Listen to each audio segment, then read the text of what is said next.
अस्सलाम वालेकुम नाज़रीन, आप देख रहे हैं प्रोग्राम हॉट टॉक विद राजा ज़ैन रहमान। मैं इस टाइम मौजूद हूँ रावलपिंडी मेडिकल यूनिवर्सिटी के अंदर और यहाँ पर रिसर्च एंड मेडिकल इनोवेशन का एक प्रोग्राम इनेकाद किया गया। ये एक बड़ा ज़बरदस्त किस्म का प्रोग्राम था स्टूडेंट्स के लिए और फॉर द फर्स्ट टाइम कि इतनी अच्छी इनोवेशंस के ऊपर बात की गई। जैसे कि हमने भी सुनी अंदर मेडिकल के पॉइंट ऑफ व्यू से उनकी जो रिसर्च थी वो बड़ी ज़बरदस्त थी। इस रिसर्च एंड इनोवेशन का मकसद क्या था, डीपली जाएंगे इस टॉपिक के अंदर।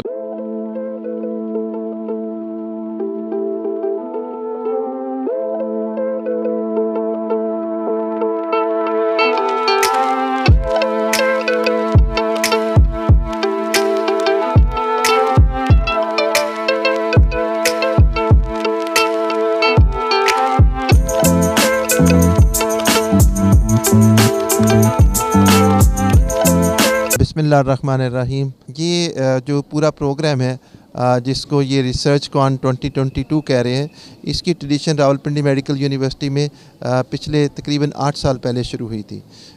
आप ये अंडरस्टैंड करते हैं कि universities are here to create and disseminate knowledge, और ये एक्टिविटी जो है ये उसी की एक हिस्सा है कि यूनिवर्सिटीज़ को रिसर्च भी करनी चाहिए, नॉलेज क्रिएट भी करना चाहिए, वो नॉलेज पब्लिश भी करना चाहिए ताकि उसको दूसरे लोग भी यूज़ कर सकें।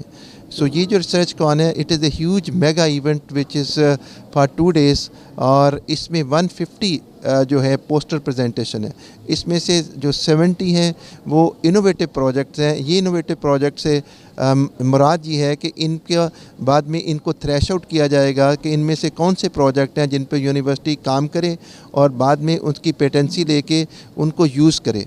पाकिस्तान में बहुत कमी है पर्टिकुलरली मेडिकल साइट्स पे कि इनोवेटिव टेक्नोलॉजी में हमारा रोल नहीं है। आरएमयू ने ये लीड ली है कि टेक्नोलॉजी जो है उसको बनाने के लिए ग्रास रूट लेवल पे स्टूडेंट पे काम किया जाए।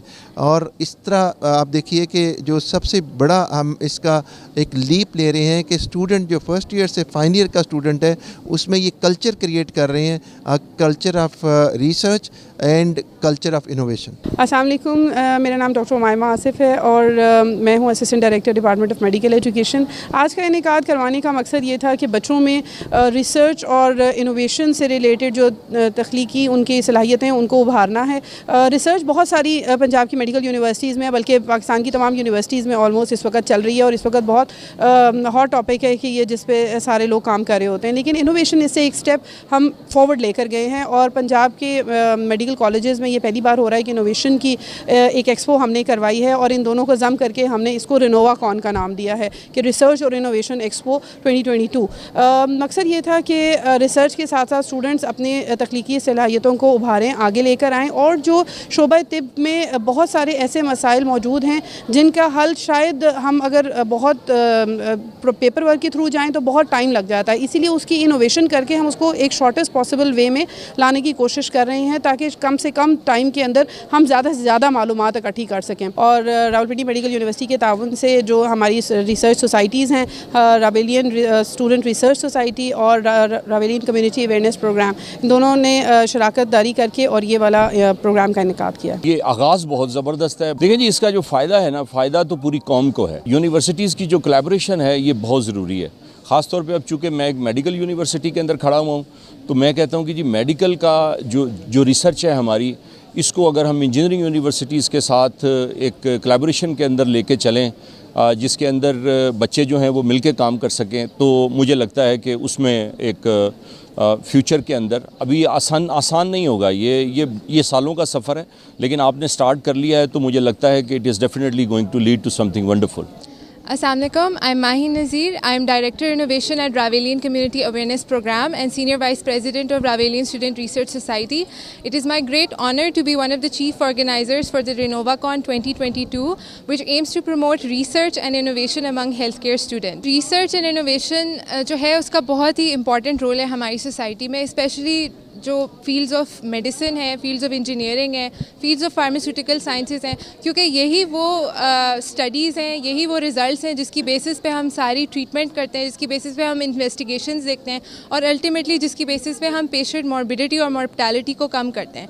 तो स्टूडेंट लेवल पे अगर क्वालिटी रिसर्च और इनोवेशन पे फोकस किया जाए, which through this conference way promoting, तो तभी आगे जाके यही हमारे स्टूडेंट्स जो हैं वो एथिकल रिसर्चर्स और इनोवेटर्स बनेंगे, जिनकी ख्वाहिश होगी कि वो आगे अपने पेशेंट्स के लिए बेहतरी करें और बाकी भी अपने सारे मुल्क के लिए बेहतरी करें। हम इस इवेंट को पूरा ऑर्गेनाइज़ कर रहे थे, RSRS कोलैबोरेट करी थी बेसिकली जो कम्युनिटी अवेयरनेस प्रोग्राम की सोसाइटी RCAP के साथ। सो ये कोलैबोरेटरी हमारी एफर्ट थी और ये सिर्फ 1 या 2 दिन पे मबनी नहीं थी। We have been working on this for the last weeks और इसकी सारी चीज़ों को ऑर्गेनाइज़ करना, सारी चीज़ों को देखना, लॉजिस्टिक्स को, ह्यूमन रिसोर्सेज को, and we been dealing with that. मेरे लिए तो it has been really helpful, सिर्फ इसलिए नहीं कि I was gaining a lot of information और सारी नॉलेज और इनोवेटिव आइडियाज़ कलेक्ट करी थी, इसलिए भी बिकॉज इसलिए भी कि आई वाज एक टीम वर्क में मैं इन्वॉल्व थी और सब बच्चों को देखना, चीज़ों को डील करना, किस तरह ऑर्गेनाइज़ करना है। तो एक छोटे लेवल से बंदा स्टार्ट करता है एंड मैथ्स के लिए प्रिपेयर होता है। हमारे साथ डॉक्टर आसिफ भट्ट साहब मौजूद हैं जो कि इसके ऊपर गहरी रोशनी डालेंगे। डॉक्टर साहब अस्सलाम वालेकुम। जी वालेकुम सलाम, thank you so much for honouring us. Doctor साहब मुझे बताइएगा, research and innovation medical side से किस तरह देखते हैं आप लोग इसको? Thank you. एक्चुअली देखें, किसी भी इजाद का जो बेसिक है वो एक रिसर्च होती है और एक तहकीक होती है। और जैसे आप देखें, दुनिया जब आगाज़ हुआ दुनिया का और रेवोल्यूशनाइज हुई दुनिया, तो आप देखें एशियंट लेवल पे और फिर जो मेसोपोटामियम लेवल पे, फिर जो आगे रेवोल्यूशनाइज होती गई, ठीक है, तो आपको किसी न किसी चीज़ की ज़रूरत महसूस हुई हर एक लेवल पे, सोसाइटी के लेवल पे, आपको माशरती लेवल पे, समाजी लेवल के ऊपर, और फिर साथ ही साथ जैसे कि इंसान मौजूद है तो उसके साथ उसकी सेहत जुड़ी हुई है। डॉक्टर साहब अगर मैं इसको ऐसे जोड़ूं कि आपने कैसे ये आइडिया जनरेट किया, यूनिवर्सिटी ने कैसे आइडिया जनरेट किया, इस आइडिया के पीछे बैकग्राउंड स्टोरी क्या थी, मतलब क्यों ये आप लोगों को program for the first time launch करना पड़ा? ओके, जैसा कि आप देखें कि फ़र्स्ट टाइम इसी हमें थोड़ी सी हिंड्रेंसेस थी इसके हवाले से, जो टीम बिल्डर करना था। यहाँ पे एक्चुअली जो कल्चर ऑफ इनोवेशन है उसमें जब कोई भी नई चीज़ आती है तो लोग उसके बारे में सोचते हैं और उसके बारे में कुछ देखना चाहते हैं कि जो ऑलरेडी मार्केट में हो। 2017 के अंदर ये हमारी जो तंजीम थी उसका बाकायदा सर्टिफाइड हुआ from Rawalpindi medical university, Rawalpindi community awareness program का, और हमने बेसिक एक हमारा डोमेन था जो health education, promotion, research, innovation के हवाले से, तो हमने इस कदम को बढ़ाना स्टार्ट किया। जी बताइएगा, ये सेशन था आज का बड़ा अच्छा, हमने देखा कि आपके जो स्टूडेंट्स उन्होंने बड़ा अच्छा पार्टिसिपेट किया, बड़ी अच्छी प्रेजेंटेशन थी आपकी, यूज़फुल था? Yes, it is very useful. देखें, हर एक जो तब्दीली होती है, जो एक चेंज होती है, या आप कहें सोशल चेंज होती है, वो एक दिन का काम नहीं है। It's not one day game, it's like a test match, ठीक है। इसमें आपको साल मेहनत की ज़रूरत होती है, एक कल्चर बिल्डअप करना होता है। मुझे बताइएगा कि आप क्या मैसेज देना चाहेंगे तमाम यूनिवर्सिटीज़ को इस इवेंट के हवाले से? अब तमाम यूनिवर्सिटीज़ को मैं सबको ये दावत देना चाहूँगा और इस बात पे गौर खोज करने की दावत दूँगा और अपील करूँगा कि काइंडली अपनी सोसाइटी में रिसर्च जो करिकुलम्स हैं उनको बिल्डअप करें और रिसर्च को, तहकीकात को इन्वेस्ट करें। इनोवेशन, एंटरप्रेन्योरशिप भी आपके मुल्क को आगे लेके जाती है, and they could make a mind set, ठीक है, और एक बेटर एंड बिगर चेंज जो आपको लानी है वो इसी से आएगी। बेटर और बिगर चेंज अगर आपने लानी है तो इसी से आएगी। डॉक्टर साहब का कहना था। खैर, मुझे अपने होस्ट राजा ज़ैन रहमान को इजाज़त दीजिए। अल्लाह हाफ़िज़।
है।